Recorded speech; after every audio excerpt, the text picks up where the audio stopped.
Hey, Larkin Rose here, and I'm going to start a new thing here called Statists Say the Darndest Things.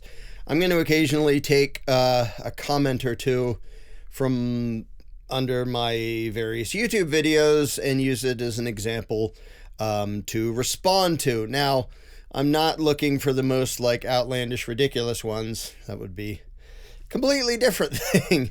I want ones that actually represent what a lot of normal statist people think and respond to that. It's just, to me, that's better than looking like I might be doing a straw man by saying statists believe this. I'm going to be quoting people actually saying it. So I invite any of you to post in the comments below this or any video actual quotes of what statists say. And if you're a statist, I invite you to say what you think, and maybe I'll do a response to it. Let me throw in, I'm almost up to 63,000 subscribers on YouTube, and well under 1 in every 1,000 ever donates anything. If each of my subscribers donated literally $1 a year, I'd be set for the whole year. So if you want to donate, including a really little bit, that's perfectly fine and would be much appreciated, and I'm going to put into the description below how to do that. And it may not make much difference to you, but a tiny bit of difference to a whole bunch of you can make a big difference to me being able to make these things, because I post them for free. So diving right into it. Now, I'm not going to mention the names of who the comments are from, because the point is not to pick on that particular individual. It's that these are sentiments and ideas and comments that you'll see from a whole bunch of people, and I'm just going to pick comments that are sort of representative enough to be worth responding to. So this was under my video about the Constitution being an anti-freedom document, that it created a ruling class. And there's a number of things in this one comment that I think are worth responding to, because they're things that come up a lot. So this person starts by saying, anarchism is an unworkable concept. Now, it's sort of funny just to understand what the terms mean. Just to hear that sentence is immediately weird. Anarchism is the idea of not having authoritarian ruling class, like not having some people that can boss around everybody else. So what he's saying is, we can't have a society in which we don't have some people violently dominating everybody else. Now, he's also saying that about himself. I don't think he's planning on being emperor of the statist society that he wants. So he's literally saying that it doesn't work for him to not have somebody ruling and dominating and robbing him too, as well as everybody else, which is kind of a weird thing to say. But if you understand that anarchism just means don't commit violent aggression, to say that that's unworkable is really weird, because what you're saying is we have to, it's not just saying, oh, some people are going to do the wrong thing. Are you opposed to murder? Yeah, but murder's going to happen. That's one thing to say that, I can't make murder not happen, but obviously I advocate zero murder. Well, he's not just saying, well, this is going to happen. He's saying, I have to be against it because it's unworkable, which means if you're against anarchism, you're in favor of having a violent authoritarian ruling class, because apparently he thinks that's workable. So then he goes on and says, anarchism is a great north star by which an enlightened society can navigate, but when the lights go out and the shooting starts, it's human nature to form tribes. Okay, let's do the first half of that first. It's a great north star by which an enlightened society can navigate. So it sounds like he's basically saying, yeah, the principle is good. Don't violently dominate people, self-ownership and non-aggression. It sounds like he sort of thinks those are good guiding principles, but now we're going to throw them out the window and be evil because practicality, and when the lights go out and the shooting starts. I'm not sure why the lights are going out or shooting is starting in his weird hypothetical. But then he gets to this thing that I see so often. He says, when the lights go out and the shooting starts, it's human nature to form tribes. Yeah, it is. Whether you're talking about you and some friends, or a family, or a bunch of people, or a town, or Like, people are tribal, we're societal creatures, and we don't just randomly interact with other people. We have people we normally interact with, and then we interact with people outside of that. So yeah, people are totally tribal, but so many times when people argue this, it's not an argument. It's a statement of something real, and then an unstated flying leap to something completely unrelated. So it's like, well, people are tribal. Yeah, okay. Therefore, we need a parasitic, violent, authoritarian ruling class forcibly dominating, robbing everybody. Like, wait, how did you get from that to that? Yeah, people are tribal. Where was the in-between? And he actually says it's human nature to form tribes. The best you can do is to form a better tribe. Better than who? That was and is the purpose of the Constitution. No, it isn't. It doesn't even pretend to be. The Constitution didn't form a tribe. It created a ruling class to violently dominate you and everybody else on half a continent. That's not making a tribe. But so often you'll see statists do this flying leap of logic, and they don't just do it about tribes. It's like, well, ideally maybe we would have no government, but I think, we need some form of organization. Like, yeah, we do. And there's going to be this unstated flying leap from let's be organized to some of us have to violently dominate everybody else. Like, how do you get from A to B? Or, well, you need some structure and you need cooperation. Yeah, and therefore, violent domination by a parasitic ruling class. They don't even state the logic in between because there is none. They just pretend that having a tribe or organization or cooperation magically somehow equates to having a ruling class. And the reason they argue that is because they are so indoctrinated into assuming a government has to exist that they're fishing, and they're not even doing it to be like intentionally dishonest. They're fishing for some vague excuse for why there has to be the thing that they've always believed in.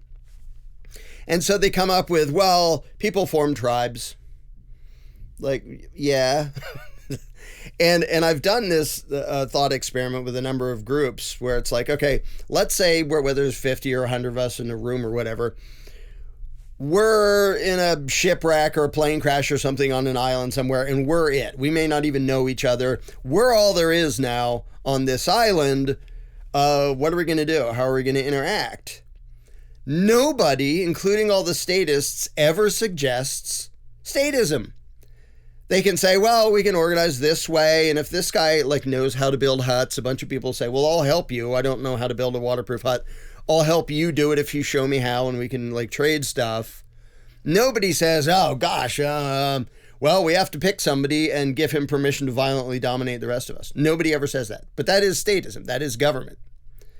So you can have a tribe and you can have cooperation and you can have organization, but nobody naturally suggests or wants to be violently dominated. Why the hell would anybody want that? It's only when you grow up indoctrinated into believing that in this particular time and place, it's legitimate and important and necessary and valid for that group of people to dominate you. And that's what the Constitution is. It's this piece of mythology that pretends to create a legitimate ruling class over this giant chunk of land.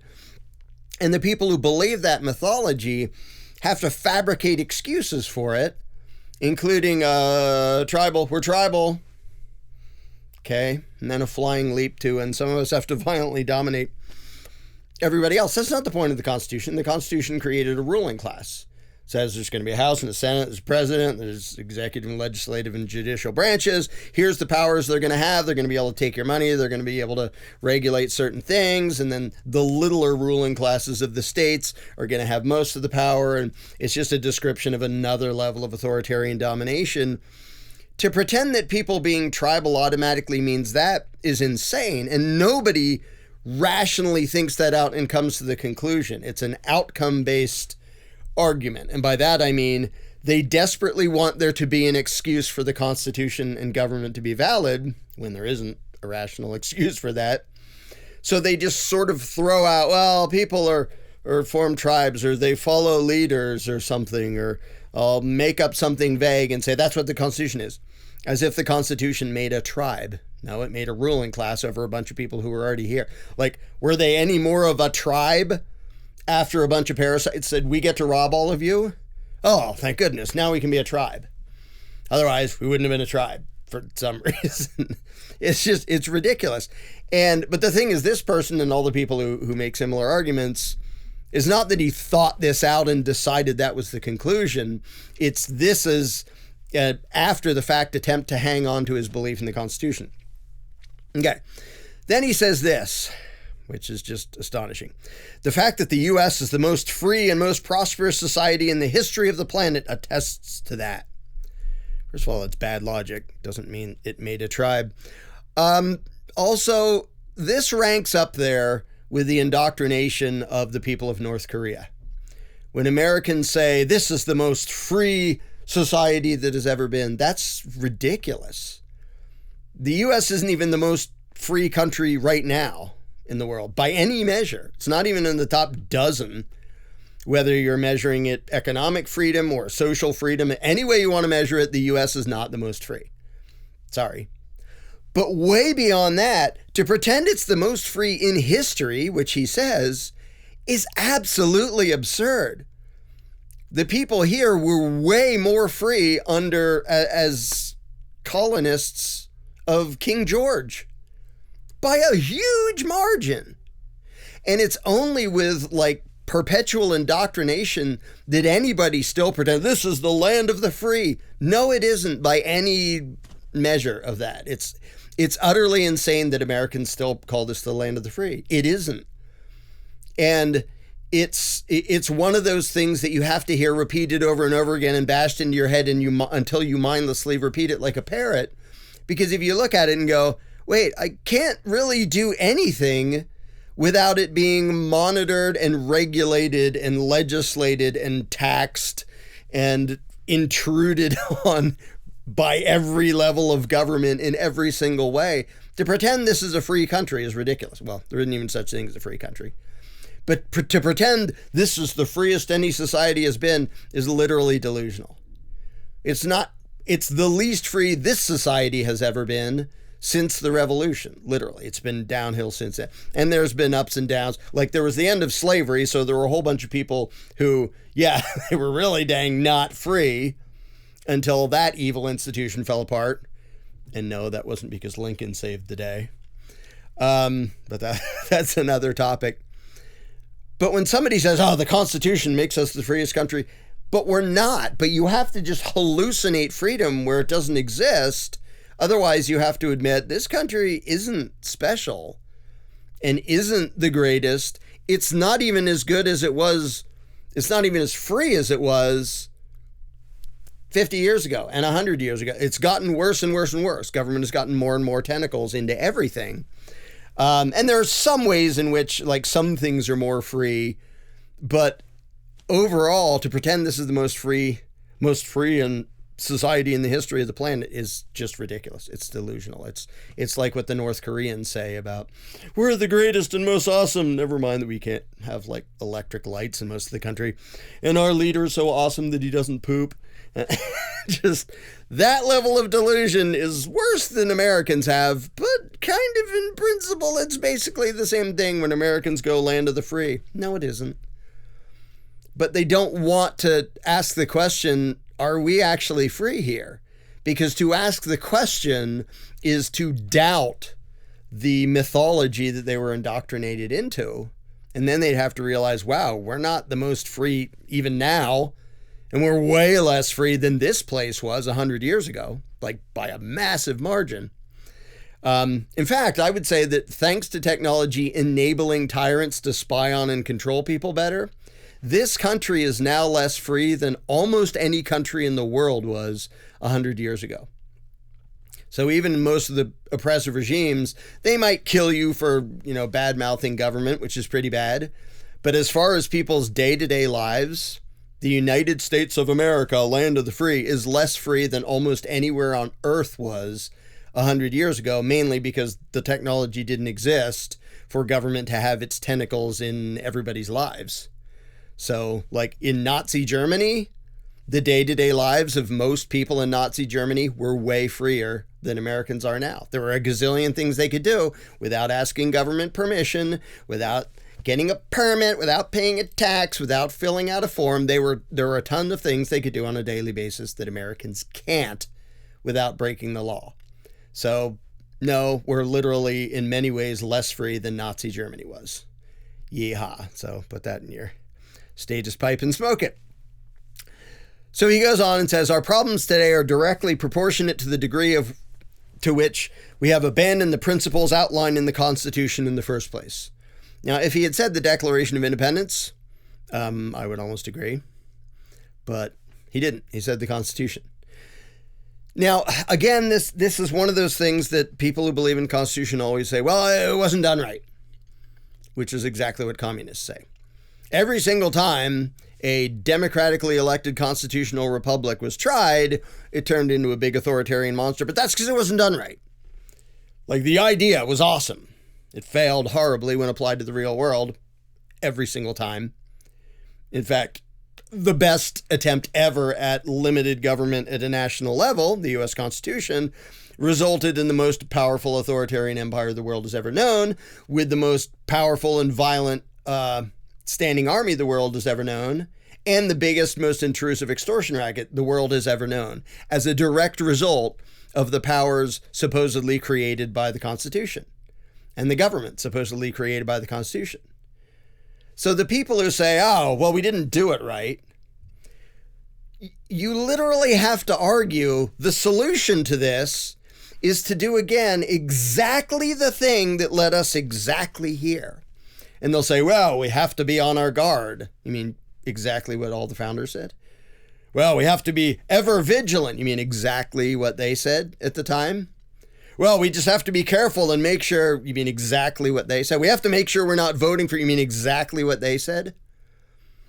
And so I've never gotten a straight answer from any constitutionalist why the hell they think that trying the same thing again would have a better result this time around.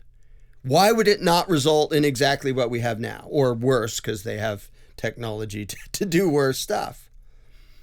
So it's not even that they say, well, we have to do this fundamentally different. They're literally saying we have to start in the exact same place with the exact same plan and then stick to it. Well, why didn't they the first time? And why would they the second time? And they don't know, because it's literally just a psychological attachment to some mythology that they don't want to let go of. The Constitution is authoritarian crap, and was from day one. And the Anti-Federalists predicted all the things that would go horribly wrong, and they were right. So the idea that it was a good idea, if it was a good idea, why were there some people who already could look at that good idea and could say exactly where it was going to lead? Not just what it described, but the ways in which it wouldn't stay as limited as what they described. Patrick Henry just said, this federal taxing power, you don't want to give that to a federal government because soon it's going to be robbing even more than the states. You're going to have tax collectors all over the place robbing people blind, and there's nothing you can do about it. And the Federalists pushing the Constitution said, no, that'll never happen. Well, it totally happened. And Patrick Henry said, if you set things up like this, where you have a military that answers to a president, he's going to get ambitious, he's going to be a warmonger, he's going to be starting wars all over the place. Federalists were like, no, that's never going to happen. It totally happened. So why is it that this idea that was great in principle, the critics knew exactly where it was going to go and what was going to happen, and then it did, but your solution is to do it again. Do the same thing again, expecting a different response. So then he says, the Constitution was not designed to protect freedom. I agree. It created a ruling class. It's a little weird that did he try to say that? It was a document that sought to provide a pragmatic solution to a problem posed by human nature while recognizing individual rights. No Constitution ever recognizes individual rights. All of them pretend to. And by the way, there's a Bill of Rights in North Korea. There was a Bill of Rights in the Soviet Union, in Red China. They all had the list of individual rights. They all had their version of a Bill of Rights. Didn't do any good, but they all listed them. But you cannot recognize individual rights while you're saying that somebody has the right to rule you.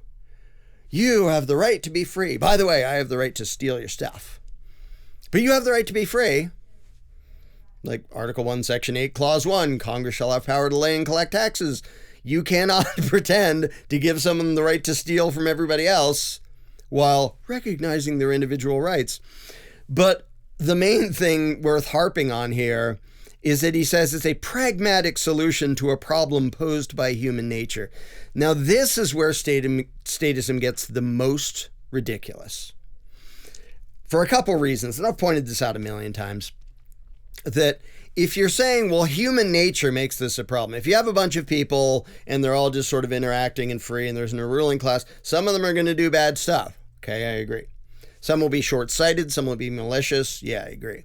So what we need to do to make up for the fallibility of humanity is to take some of those fallible, greedy, potentially nasty people and give them societal permission to violently dominate the rest of us. That will be a pragmatic solution to a problem posed by human nature. Think about how insane that is. Instead of just spouting back the indoctrination, think about how insane that is. You're literally saying, well, there's all these people and I don't necessarily trust them. Okay, me neither. Some of them can be potentially stupid or violent or nasty. Yep, I agree.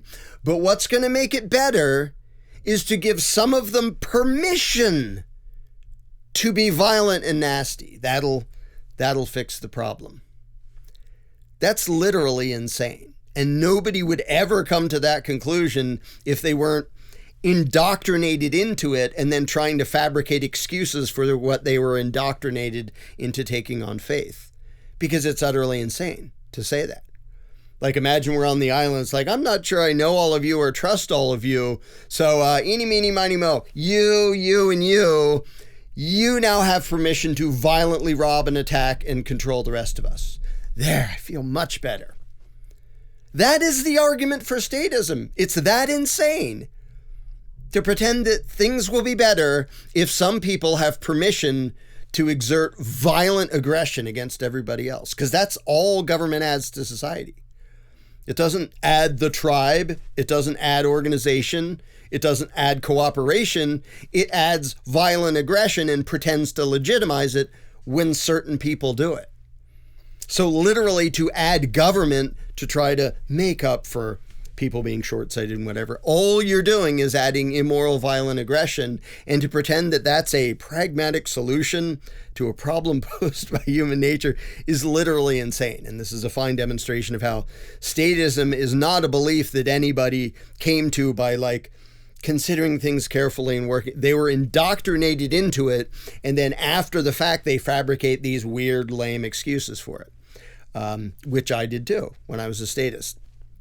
But I have to end on the point that, I've beat this dead horse till it rotted and was dust. How insane is it to say that because we're scared that some people might rob us or terrorize us or assault us or commit murder, we definitely need to have the institution which has robbed more people, assaulted more people, terrorized more people, and murdered more people than literally everything else in the world combined. All the private individuals combined, their theft, their thuggery, all the bad things ever done, pale in comparison to the immoral violence committed by government. But we need the thing that commits that immoral violence and aggression more often than anyone or anything else ever has. We need it to exist, because otherwise people might commit immoral violence and aggression. That's literally the argument for statism, and it's literally insane to say we need the thing that does all these horrible things more than anything else ever has in order to prevent all these horrible things. And that is the argument for government. And it's ridiculous. And I'm going to keep pointing out how ridiculous it is. And I'll at least point out that when I believed it, it was still ridiculous 26 years ago. when I still tried to pretend, well, we need a government that makes sure and the response may be, we need a government that doesn't do all that nasty stuff. So we need an institution to do something that it has never done anywhere in the world at any point in history, at any time, with any group of people, which is refrain from committing violent aggression. But we need the organization that has never done that and has always done the exact opposite. We need that to exist to protect us from the people who would do what that institution has done every single time it has ever been tried at any time in history, anywhere in the world. When you realize the insanity of that argument, that's when you give up statism. Until then, you keep spouting self-contradictory, weird mythology excuses for something that is ridiculous, but you were taught to believe it. And it's difficult to emotionally let go of something that has become such a deeply held faith in your mind that you can't look at it rationally. Because when you do look at statism rationally, you realize there's nothing rational or moral about it. And every excuse for governments, including constitutions, including the U.S. Constitution, is 100% anti-freedom and anti-human and immoral and destructive.